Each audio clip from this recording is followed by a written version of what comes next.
Hai, halo semuanya, masih barengan sama gue lagi dan sekarang di tanggal tanggal berapa sekarang? 28 Maret 2022 dan sekarang gue ngetek sekitar jam 6. Tapi kalau masih di Kota Padang jam 6 itu sekarang tuh masih agak terang gitu ya. Masih belum, kan kalau misalnya tanda-tanda dia kalau masuk maghrib itu kan munculnya bukan munculnya, terbenamnya matahari tapi yang kemerah-kemerahan gitu, apa sih ya, kayak gitulah ya. Nah, cuman nih di sini tuh masih terang, ya mungkin gara-gara kita di barat gitu kan, di baratnya Indonesia gitu, tempat matahari terbenam, jadi mungkin masih terang gitu kali ya. Tapi kalau orang-orang bilang sih kayak misalnya, oh iya kalau di kota mah gitu, jadi kalau di kota giliran malam giliran udah maghrib dia udah gelap, sedangkan di desa dia masih agak terang gitu. Nanti kebalikan kalau di kota itu, kalau misalnya pagi dia eh kayak jam 7 tuh kayak masih gelap gitu, sedangkan kalau di kota kayak jam 5 aja udah terang gitu kali ya. Gue nggak tahu sih, kayaknya sih hampir-hampir kayak gitu deh. Karena kemarin weekend itu kan biasanya ada bola, cuman gara-gara jeda internasional bola nih nggak ada. Cuman kayak ini aja kali ya, update-update kalau misalnya yang pada main sama timnasnya, mungkin laga persahabatan, mungkin juga masih ada yang kualifikasi, kayak kualifikasi Piala Dunia kan belum semuanya tuh siapa aja pesertanya. Terbaru sih kayaknya yang lolos ke Piala Dunia tuh ada Kanada tuh, Alphonso Davies sama Jonathan David kan biasanya tuh bintangnya. Nah, kalau yang lagi viralnya sih, setahu gue tuh salah satu ini apa, Dokter Terawan. Dokter Terawan itu kan dulu tuh salah satu dia menteri kesehatan kan. Nah, cuman gara-gara waktu Covid tuh kan dia terkenal di awal-awal Covid gitu. Nah, kabarnya Pak Dokter Terawan ini dia itu keanggotaannya di IDI, bukan institut apa sih, Ikatan Dokter Indonesia, katanya keanggotaannya dicopot gitu. Padahal ternyata gue juga udah tahu nih gara-gara viral di Twitter banyak beritanya gini-gini apa, ternyata dia itu adalah dokter, tapi bukan dokter-dokter yang kayak cuman di rumah sakit biasa gitu, enggak, dia tuh dokter TNI gitu. Jadi makanya dulu di rumah sakit pusat TNI gitu dia kepala rumah sakitnya. Nah, jadi gue baru tahu kira bapaknya kecil biasa gini, wah ternyata TNI ya, udah pakai seragam TNI gitu, wah jadi kelihatan maco gitu. Jadi gue ngeliat-liat kemarin, wah jangan-jangan yang bikin kelihatan maco, mungkin apa ya, terlalu wibawa gitu, salah satunya uh, seragamnya juga. Kalau waktu jadi menteri kan seragamnya baju putih biasa gitu ya, kayak Jokowi gitu kan, sederhana, nggak kelihatan gitu, kirain wah bapaknya biasa kalem gitu, wah ternyata pas pakai baju TNI wah sangar bisa juga kelihatannya ya. Nah, di satu sisi ada yang bilang katanya dicopot keanggotaannya karena waktu itu vaksin COVID belum selesai, penelitiannya belum 100% deh, tapi udah disetujuin atau misalnya udah di-approve sebagai vaksin kayak gitu ya kalau nggak salah. Correct me if I'm wrong gitu, gue juga tahu cuman baca-baca di Twitter doang. Nah, after that kan kayak gitu, cuman pas dilihat banyak juga orang yang nggak jeleknya gitu yang diambil, wah ini bapaknya ini hebat tahu gitu. Beberapa politisi tuh dokternya tuh dia gitu, dia pernah jadi kepala dokter untuk kepresidenan gitu. Nah, terus kayak Susilo Bambang Yudhoyono, istrinya waktu itu sakit kan, salah satu dokter rujukannya gitu, atau Jokowi merintahin gitu, bapak boleh tolong bantuin istrinya Pak BY gitu kan. Wah, dikerjain gitu pasti kan, walaupun kalau misalnya presiden yang rekomendasiin gitu pasti kan udah kayak dokter nomor satunya di Indonesia gitu ya. Cuman gue nggak tahu juga siapa sih sebenarnya kalau misalnya dokter nomor satu di Indonesia gitu. Nah, dibilang nih, banyak yang bilang ada yang orang tuanya sakit stroke atau apa gitu, dibantu sama Pak Terawan sembuh gitu. Ya, ada yang bilang, wah bapak terima kasih udah nyembuhin bapak saya, salah satu politisi ternama besar, bapak saya kasih villa deh. Bapaknya katanya nolak, oh enggak usah, ini udah kewajiban saya sebagai dokter gitu. Wah, humble ya. Jadi walaupun dulu tuh sempat awal-awal covid itu ya ada berita naik simpang siur gitu kan, kita menyepelekan sebelah mata gitu. Gue juga mungkin dulu kayak gitu, cuman pas dilihat ternyata bapaknya, wah dia seorang TNI gitu, dokter TNI gitu. Wah, dia katanya juga pernah apa, dokter-dokter TNI misalnya di Malaysia kan pasti ada juga tuh dokter tentara ya. Kepalanya siapa? Nah, Pak Terawan tuh kan kepalanya buat Indonesia. Terus dia juga kepalanya untuk internasional. Jadi dokter kepala militer internasional gitu. Jadi dia membawahi dokter-dokter militer 114 negara gitu kalau nggak salah ya. Gue agak ini nggak gue catat sih kemarin, gue cuman lihat-lihat di TL, oh serius, oh gila bagus ya gini gini gini gini. Nah sekarang nih gue recall aja karena gue lagi buka Line Today, isinya tuh bapaknya semua gitu. Gue coba lihat ya, pokoknya bisa dibilang Bapak Terawan ini apa ya, bisa jadi suri tauladan lah. Kalau nggak salah siapa yang bilang, Pak Prabowo atau apa gitu, saya hutang nyawa kepada Pak Terawan gitu. Jadi dia apa namanya, metode pengobatannya gitu, apa terapinya gitu itu bagus yang buat pasien-pasien stroke gitu. Nah itu bapaknya jago gitu. Berarti kalau yang ini buat, kan biasanya politisi kan ya udah tua-tua gitu kan, penyakitnya juga pasti penyakitnya yang orang-orang tua, diabetes, darah tinggi atau apa-apa gitu kan. Ini bapaknya jago ternyata ya. Coba gue baca beritanya dari Line Today. Kasus dokter Terawan dipecat ID beruntut panjang, DPR RI tegas. Ini dipublikasi dari genpi.co. Oh gitu. Gue belum baca ya, cuman baca judulnya aja. Agak sedikit males gue kalau baca, gede juga. Ini belum sempat gue sortir beritanya, terus gue cari yang bagus-bagus apa aja. Jadi kayaknya gue baca-baca dulu aja. Gue langsung baca aja gitu ya. Takutnya nggak ada waktu. Nih di sini udah maghrib, jadi kayak udah ngaji-ngaji gitu ya. Astagfirullahaladzim. Mulut gue nyebut tadi udah kayak nyanyi-nyanyi, kan bukan nyanyi ya, ngaji. Ya Tuhan, jauh sekali nih Rehan dari agama nih ya. ID pecat permanen ex Menkes Menteri Kesehatan Terawan. Guru besar Unair Profesor Nidom mengatakan hukuman mati bagi dokter. Lah, kok gitu? Mungkin nggak setuju ya. Terus ini lagi beritanya dari CNN, kayaknya ini tulisannya sih CNN, ada gambar gitu. Iya benar, CNN Indonesia. 5 alasan Terawan direkomendasikan untuk dipecat dari ID. Wah, 5 alasan apa aja nih? Wah, dia nggak dikasih tahu di beritanya, kayak satu di bold apa gitu. Dia nggak, cuman nih di paragraf-paragrafnya ini. Jadi gue coba baca sedikit ya. Pertama, mantan direktur utama Rumah Sakit Pusat Angkatan Darat. Nah, itu dia tuh kepala rumah sakit ya.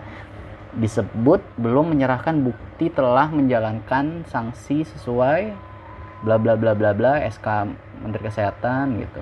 Terus Terawan disebut telah melakukan promosi kepada masyarakat luas tentang vaksin Nusantara sebelum penelitian mengenai vaksin itu selesai. Oh ini nih ya yang kayaknya di bold gitu, maksudnya banyak dibilang gitu di sosial media kemarin gue baca. Terus kok udah mulai langsung keempat nih, ketiganya mana nih?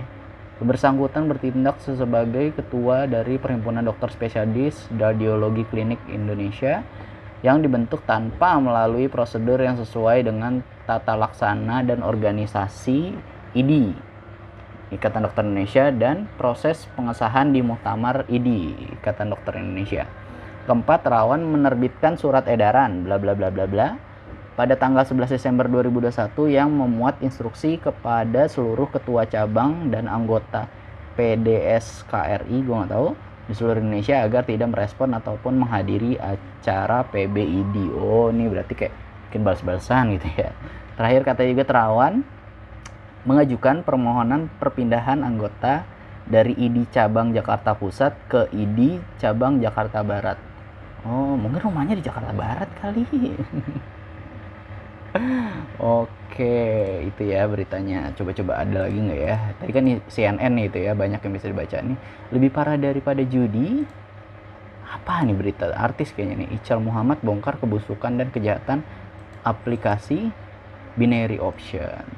Suaminya masuk jeruji karena kasus korupsi. Begini penampilan pedangdut Safety Sanustika yang berubah bak 180 derajat gitu. Oh, tadi katanya waktu masih sama suaminya, maksudnya waktu nemenin suaminya sebelum suaminya masuk penjara tuh dia pakai kerudung. Nah di sini fotonya sekarang udah nggak pakai kerudung gitu. Mungkin gue nggak tahu. Ini ada dari Republika nih. Tulisannya sih dari fotonya ada tulisan Republika online. Gambarnya sih Bank BCA. Coba gue baca. BCA respon aduan nasabah curhatannya viral usai tabungannya hilang 135 juta. Oh ini boleh di bold juga ya. Jadi kan kayak banyak orang gampang lah ya mau bikin akun kayak gimana gitu kalau sosial media. Ini kalau nggak salah Twitter ya gue lihat ya. Nah ada yang mengatasnamakan kontak BCA apa kontak BRI gitu. Ini contoh aja ya. Tolong di bold sekali lagi. Nah kan bisa aja gitu dia nulisnya kontak BRI gitu. Atau misalnya call center bank gitu. Nah nggak ada ininya verified atau gimana. Nah terus dianya orangnya mungkin awam juga. Ini salah satu ini ya. Mungkin kita ya kelemahannya ya. Kadang jadi orang tuh jangan langsung iya gitu, kayak harus waspada dulu gitu. Make sure ini tindakannya benar gitu kan. Mungkin dikasih deh data-datanya yang sesuai atau apa gitu di DM dia pura-pura jadi admin atau mungkin dia dulu mantan admin atau gimana gitu kan.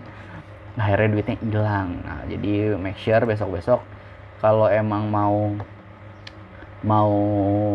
bukan konsultasi ada apa-apa gitu, kartu hilang, mau blokir atau apa gitu, mungkin bisa langsung lihat kalau misalnya di kartu kredit kan belakangnya ada tuh harus nelfon kemana gitu, atau mau nunggu besok aja lah ke teller atau ke customer service gitu kan biar oke gitu, biar langsung pasti. Jangan kayak gini kan lu jadi serba salah sih ya, kitanya sendiri mungkin itu yang kurang aware sih menurut gue, kitanya aja gitu.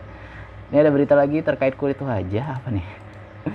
Mayang justru kena hujat netizen. Kenapa? Siapa ini? Nggak tahu saya. Bisa jadi headline gitu di Line Today. Dokter sebut orang yang masih belum terpapar COVID-19 tak punya teman. Tanda tak punya teman. Oh iya, karena jarang ketemu siapa-siapa ya.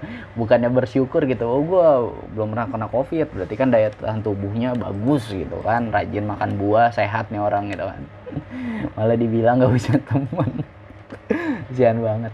Tampan dan sukses ini sisi lain para menantu konglomerat tak banyak diketahui. Oh gitu. Ini mungkin kayak beritanya tampil gara-gara kemarin nikah tuh salah satu anak dari konglomerat Indonesia ya. Kalau nggak salah nomor 6 apa nomor 4 gitu. Pak Hairil Tanjung anaknya baru aja nikah, si Putri Tanjung. Dan gue udah tahu Putri Tanjung tuh kayak beda setahun di gue kan. Gue juga sekarang kan cita-cita kayaknya tinggi nih ya. Kemarin tuh langsung nge-follow Forbes Indonesia kan. Kerjaan gue udah ngeliatin 50 orang terkaya Indonesia gitu, siapa aja, terus berkecimpung di industri apa gitu kan. Di Instagram Forbes gitu ya, itu update banget sampai yang kemarin kan ada 13 under 13 tuh, jadi 30 orang yang mencapai kesuksesan di umur kurang dari 30 tahun. Salah satunya ada Putri Tanjung, dan umurnya kalau nggak salah tahun ini tuh 25 gitu ya. Berarti gue aja sekarang tahun ini aturan 25. Nah ini coba, mungkin dia udah ulang tahunnya duluan gitu, karena kan gue bulan Juni ya. Coba gue lihat deh dia ulang tahunnya kapan ya. Apa 97 juga kayak gue ya. Dia 96 dia, benar. Berarti dia aturan tahun ini tuh 26 tahun. Dan beda setahun sama gue, tapi wow, salah satu ini ya sukses gitu. Sekarang nama Instagramnya udah ganti jadi Putri Tanjung Jatikusumo, karena kalau nggak salah dia nikahnya ini nama belakangnya nama keluarganya Jatikusumo. Iya benar, dia menikah sama Gwinandra Jatikusumo. Wah, hebat. Ini kalau nggak salah di Forbes 30 under 30 itu dia sebagai CEO dari CXO Media, kayak media digital kreatif gitu ya. Dulu kan kayak pernah ngangkat bukan festival konser gitu, kayak festival tapi isinya tuh kayak sesuatu yang positif banget, maksudnya kayak seminar gitu ya, kayak idea fest gitu mungkin. Gue kurang tahu juga, belum pernah ini cuman yang kayak sepengetahuan gue doang, lihat apa yang orang-orang yang suka scroll kayak gue gitu kan, scroll sosmed gitu, jadi taunya kayak gitu dikit ya. Terus ini dari CNN Indonesia juga kayaknya, masa digambarnya di sini CNN. BCA, benar dari CNN Indonesia nih yang publikasi. BCA duga uang nasabah hilang 135 juta karena skimming. Apa sih itu skimming? Skimming itu adalah duplikasi kartu ATM. Oh gitu. Mungkin ini orang-orang yang suka ini ya, kalau punya rekening terus dia mau minta ATM-nya 2 gitu, satu buat suami, satu buat istri, mungkin gitu ya. Gue mau baca langsung tapi kayaknya artikelnya panjang nih. Bukan panjang ya, agak susah gue bacanya gitu. Karena banyak kata-kata ekonominya gitu. Nah, yang tadi nih, tampan dan sukses ini sisi lain para menantu konglomerat tak banyak diketahui, dipublikasi sama merdeka.com. Salah satu ini yang pertama ada Michael Damajaya. Siapa sih Michael ini? Michael adalah suami dari Angela Tanusudibio, yaitu putri sulung dari bos MNC. Ini berarti menantunya Bapak Hari Tanusudibio ya. Pasangan ini menikah pada 2012 lalu dan sudah dikaruniai 2 anak. Sosok Michael dikenal sebagai menantu konglomerat bukanlah orang yang sembarangan. Dia bukan hanya pria tampan tapi juga pintar. Michael pasti kalau di kalau lagi main dipanggil bukan Michael, Mike gitu kan. Soalnya kan kalau gue lihat di luar negeri tuh William dipanggil Will gitu, terus Michael dipanggil Mike gitu, terus siapa lagi ya, Johnson dipanggil John gitu kan. Terus katanya ini sosok Michael dikenal sebagai menantu konglomerat bukan orang sembarangan. Dia loh bukan hanya orang pintar tapi juga bukan hanya orang yang tampan tapi juga pintar. Michael lulusan Ohio State University. Wah, dari US ya. Dia lulus dengan predikat cum laude. Orang pintar banget berarti.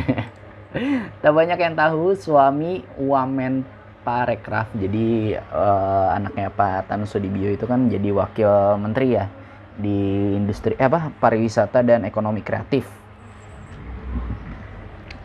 Gue lihat si Michael ini aja ya, buat gue aja kuliah di luar negeri aja susah, apalagi ini ternyata cum laude gitu. Mungkin buat di cum laude di dalam negeri aja susah, ini aja cum laude di luar negeri kan, wow, hebat gitu. Terus diantaranya tak banyak yang tahu suami dari Wamen Parekraf ini menjabat sebagai direktur di 11 perusahaan. Wow, banyak banget kerjaannya lah. Diantaranya direktur perseroan PT MNC Land sejak 9 Mei 2012, terus juga direktur PT GLD Property sejak tahun 2012 juga, and then direktur MNC Graha Surabaya sejak tahun 2012, direktur MNC Lido Research sejak tahun 2013. Sebelum menikah, Michael pernah bekerja di UBS Wealth Management Research di Singapura sebagai analis ekonomi makro. Wow, gila. Tadi dia lulusan Ohio jurusan apa ya? Nggak ada ya jurusan apa.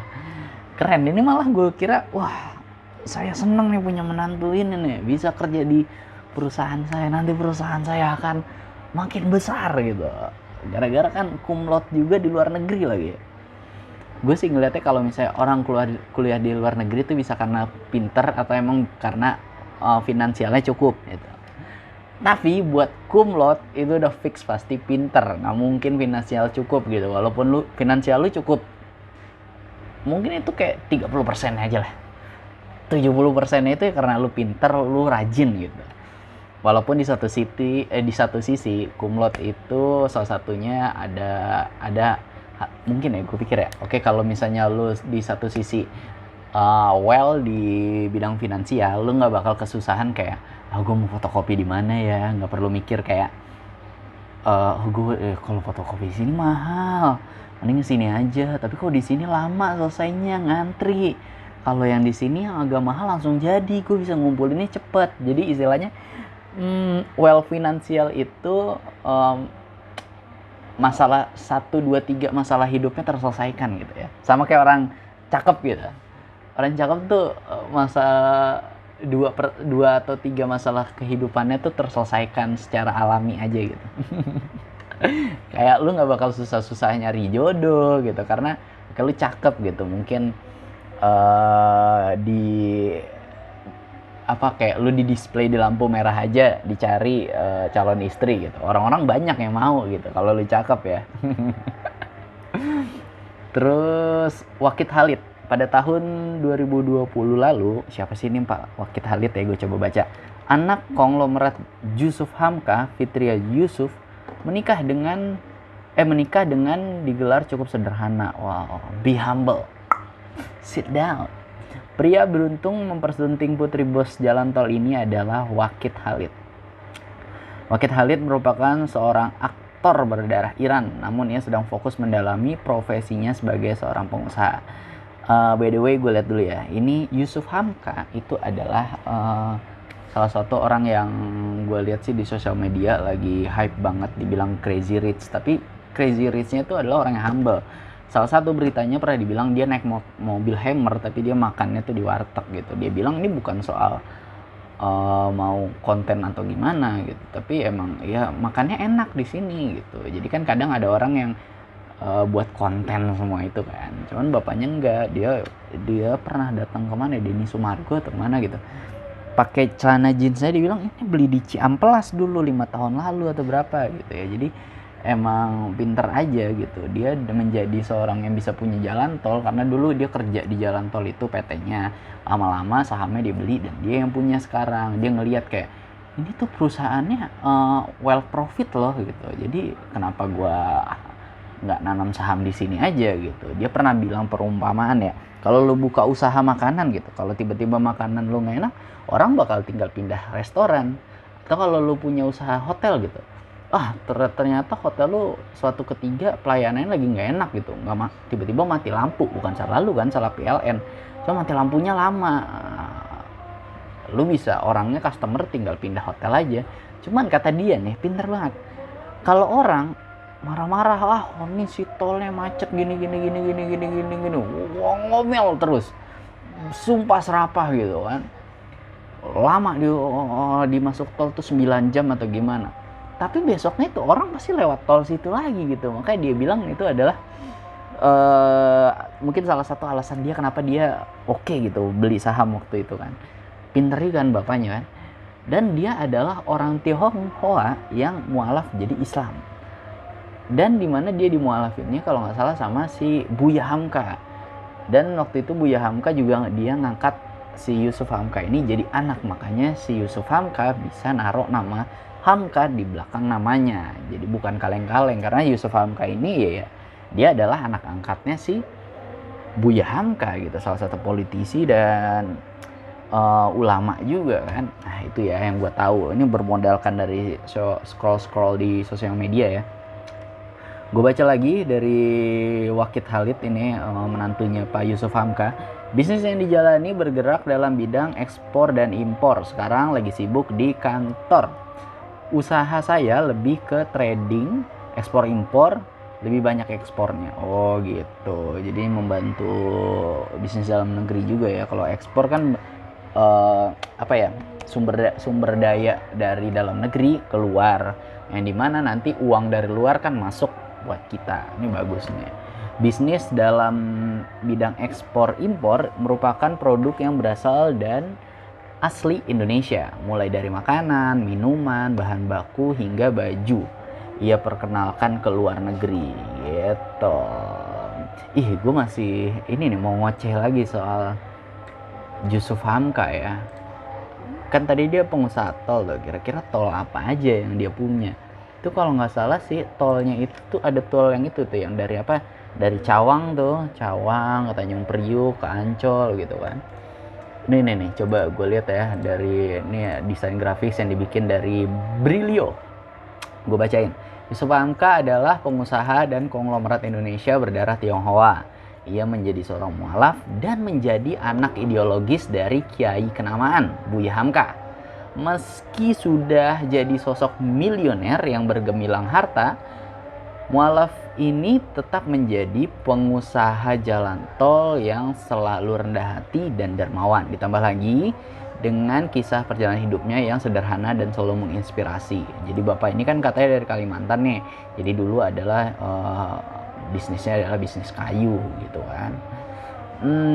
Dan sekarang adalah menjadi juragan jalan tol yang gemar makan di kaki lima. Wah, ini ada cerita lagi nih yang gue inget ya. Dia itu bersedekah dengan cara jualan nasi kuning. Jadi misalnya kan gini, dia beli nasi kuning nih ke orangnya ya, ke orang catering mungkin gitu ya, bilang dia beli nasi kuning 1 bungkus 10.000. Habis itu dia jual lagi nasi bungkus di jalan gitu, misalnya dia jual 3.000. Terus orang-orang nanya, kepikiran, ih kalau mau sedekah mah ngapain ditarifin 3.000, mending dikasih aja. Nah, jawaban bapaknya ini bagus banget.